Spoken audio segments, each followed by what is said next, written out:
So hello and welcome everyone to YouTube channel Formula Machine. तो कैसे हैं आप लोग? आई होप सभी अच्छे होंगे। तो जैसा कि आपका क्वालिफायर्स एग्जाम अब बहुत ही पास आ चुका है, तो बहुत सारे स्टूडेंट्स एक ही क्वेश्चन पूछ रहे थे कि भैया क्वेश्चंस कैसे आते हैं, क्वेश्चन का लेवल कैसा रहता है, कितने क्वेश्चंस आते हैं। तो आज की वीडियो में हम यही सारी चीज़ें देखेंगे। हम अपने चारों सब्जेक्ट का देखेंगे कि हमारे जो स्टैट्स 1 हो गया, मैथ्स 1 हो गया, सीटी हो गया, इंग्लिश 1 हो गया, इनमें क्वेश्चंस कैसे आते हैं, नंबर ऑफ क्वेश्चंस कितने होते हैं, सेक्शन के मार्क्स कितने होते हैं और पर क्वेश्चन आपको कितने मार्क्स अलॉट होते हैं। तो आज की वीडियो में हम ये सारी चीज़ें देखने वाले हैं, तो इस वीडियो को एंड तक देखिएगा। ओके, तो चलिए आज स्टार्ट करते हैं हम फर्स्टली स्टैट से। तो यहाँ पे सेमेस्टर 1 स्टैट्स 1 जो अपना फाउंडेशन का है। अगर हम यहाँ पे बात करते हैं अपने नंबर ऑफ क्वेश्चंस की, तो यहाँ पे अपना नंबर ऑफ क्वेश्चंस दिया हुआ है। ये आपका मई 2023 का पेपर है। ओके, तो मई 2023 का पेपर है। तो जनरली आपका जो पेपर होता है, किसी भी टर्म का आप ले सकते हैं, वो आपका पेपर ऐसा ही आता है। ओके, तो अगर नंबर ऑफ क्वेश्चन की हम बात करते हैं तो आपको यहाँ पे 10 क्वेश्चंस देखने को मिले थे अपने मई टर्म में। नंबर ऑफ क्वेश्चन जो कि आपको अटेम्प्ट करने थे, यहाँ पे चॉइसेस नहीं थी, तो आपको यहाँ पे 10 क्वेश्चन अटेम्प्ट भी करने थे। तो नंबर ऑफ क्वेश्चंस भी आपको स्टैट्स में 10 आते हैं। 10 से 12 के क्वेश्चंस अराउंड आते हैं आपके स्टैट्स में। तो 10-12 क्वेश्चंस आपके स्टैट्स में, और आपको अटेम्प्ट भी 10 से 12 क्वेश्चंस ही करने होंगे। अब जो सेक्शन का मार्क्स होता है वो आपका 40 रहता है, या तो कभी कभी ये 50 हो जाता है।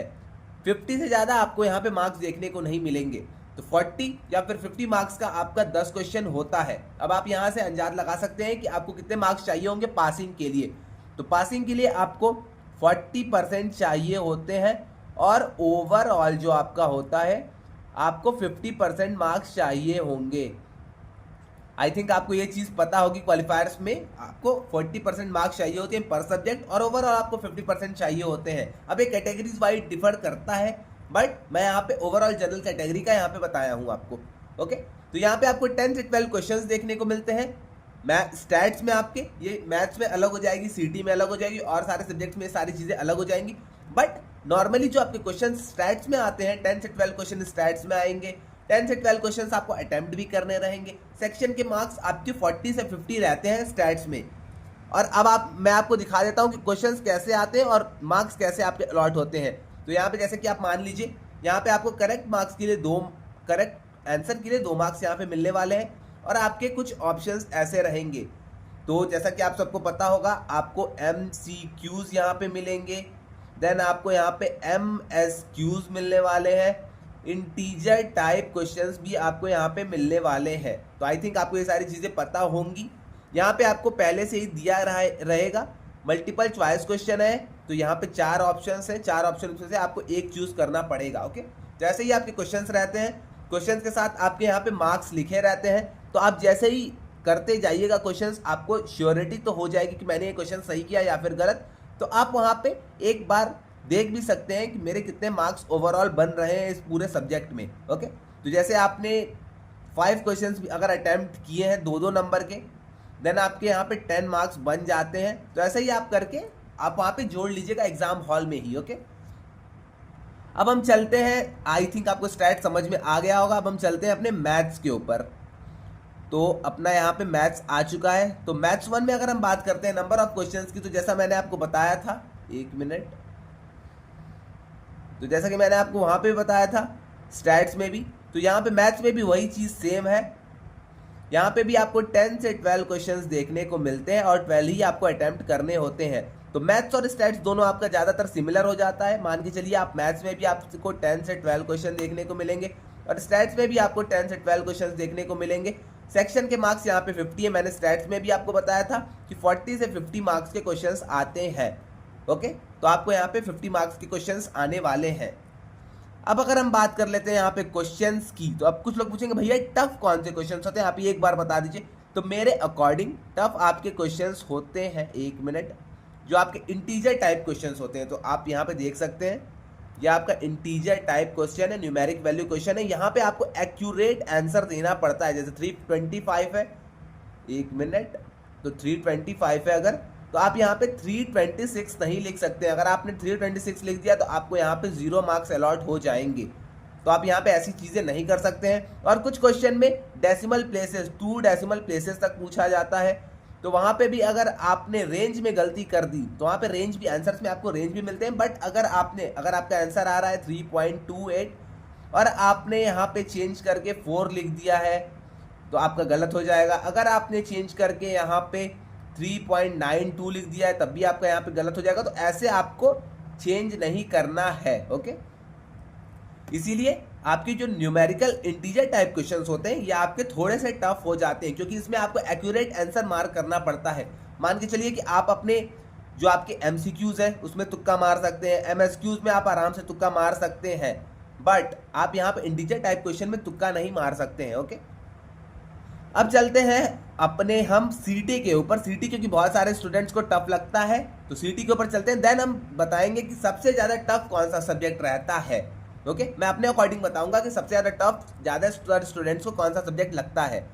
तो यहाँ पे अगर हम बात कर लेते हैं, एक मिनट, तो यहाँ पे आपके नंबर ऑफ क्वेश्चंस आपको 15 देखने को मिलते हैं। सीटी में भी अटेम्प्ट भी आपको 15 करने रहते हैं, 50 मार्क्स के क्वेश्चंस रहते हैं। यहीं से आप 40% मार्क्स निकाल लीजिएगा, देन उसके बाद आप अटेम्प्ट करना स्टार्ट करिएगा क्वेश्चंस को।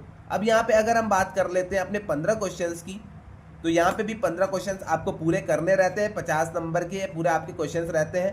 तो मैथ्स में ये लास्ट होता है, मैथ्स में हमारे 10 से 12 क्वेश्चंस हो गए, स्टैट्स में आपके 10 से 12 क्वेश्चंस हो गए, और आपके सीटी में सबसे ज़्यादा क्वेश्चंस रहते हैं। मान के चलिए कि आपके 15 to 18 क्वेश्चंस रहते हैं। और इंग्लिश की अगर हम बात कर लेते हैं, इंग्लिश का पेपर में लाना यहाँ पे भूल गया हूँ, तो इंग्लिश में आपके मान के चलिए कि अराउंड 45 to 50 क्वेश्चंस आते हैं,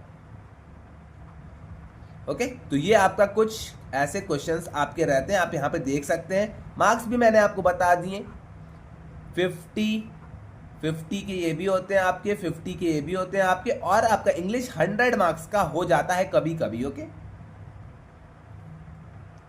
अब हम बात कर लेते हैं सीटी स्टूडेंट्स को टफ क्यों लगता है। तो यहाँ पे दो चीजें आ जाती हैं, सीटी स्टूडेंट्स को टफ क्यों लगता है। अब यहाँ पे अगर आप आएंगे नीचे तो आप यहाँ पे इतने बड़े बड़े स्यूडो कोड्स वाले क्वेश्चन देखेंगे। अब जिन स्टूडेंट्स को ये स्यूडो कोड नहीं समझ में आ रहा है, मान के चलिए कि यहाँ से अगर आपको वाइल लूप नहीं समझ में आ रहा है, ये स्यूडो कोड अगर आपको ये पार्ट नहीं समझ में आ रहा है, तो आप नीचे की सारी चीजें नहीं कर पाएंगे। अगर नहीं कर पाएंगे तो आपको यहाँ पे 0 मार्क्स अलॉट हो जाएंगे। तो यही सारी चीजें हैं। अगर आपको स्यूडो कोड थोड़ा भी कहीं भी आपने मिस किया तो आपको पूरे वहाँ पे नंबर गंवाने पड़ जाएंगे। ऐसी चीज़ें हैं यहाँ पे थोड़े लॉन्ग स्यूडो कोड्स हैं, तो आप यहाँ पे ये चीज़ भी देख सकते हैं। अगर आपको कहीं भी थोड़ी भी दिक्कत आ रही है, फॉर एग्जांपल इस प्रोसीजर में अगर आपको दिक्कत आ रही है, तो आपको पूरे मार्क्स आपके चले जाएंगे। तो यही चीज़ है आपकी यहाँ पे।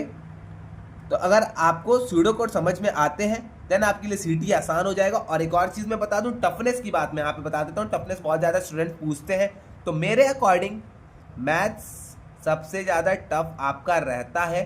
जितने पेपर्स अब बन रहे हैं, जो अपने इस टाइम बन रहे हैं अपने 2 टर्म से पेपर, तो मैथ्स आपका सबसे ज़्यादा टफ रहता है। देन आपका आ जाता है सीटी, ये मेरे अकॉर्डिंग है। देन आपका आ जाता है स्टैट्स, देन आपका आता है यहाँ पे इंग्लिश, ओके।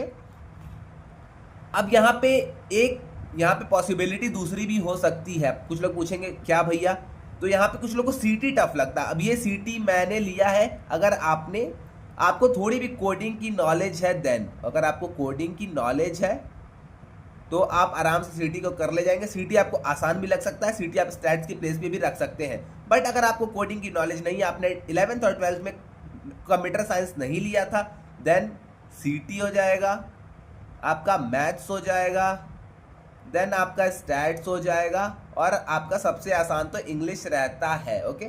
तो यहाँ पे हैंडराइटिंग अच्छी नहीं हो रही है थोड़ी सी, बट आई थिंक आप समझ जा रहे होंगे। तो ये आपके नॉन कोडिंग वाले स्टूडेंट्स के लिए है। तो मेरा तो यही कहना है कि आप ज़्यादातर फोकस अपने सीटी और मैथ्स पे करिएगा, और ख़ास तौर पे इनमें इंटीजर टाइप क्वेश्चंस पे करिएगा। और आपको यहाँ पे मैक्सिमम 50 मार्क्स के क्वेश्चंस मिलेंगे, 50 या फिर 40 मार्क्स के भी मिल सकते हैं। आप वहीं पे कैलकुलेट कर लीजिएगा कि 50 मार्क्स का 40% कितना होता है। तो आई थिंक 23 से 25 के अराउंड आएगा। आप एक बार कैलकुलेट वहाँ पे कर लीजिएगा। तो इतना आपको कैसे भी करके लाना पड़ेगा मार्क्स वहाँ पे, तभी आप जाके उस सब्जेक्ट में पास होंगे, वरना आपको फिर री अटेम्प्ट देना होगा, आपको फिर से सारी चीज़ें पढ़नी पड़ेंगी, ओके। तो आई थिंक आपको सारी चीज़ें क्लियर हो गई होंगी। अगर आपको कोई भी डाउट आता है तो आप आके कमेंट सेक्शन में मुझसे पूछ सकते हैं, या फिर अगर आपने अभी तक व्हाट्सएप डिस्कशन ग्रुप नहीं ज्वाइन किया तो व्हाट्सएप डिस्कशन आप ग्रुप ज्वाइन कर लीजिए, वहाँ से आपको बहुत ज़्यादा हेल्प मिल जाएगी।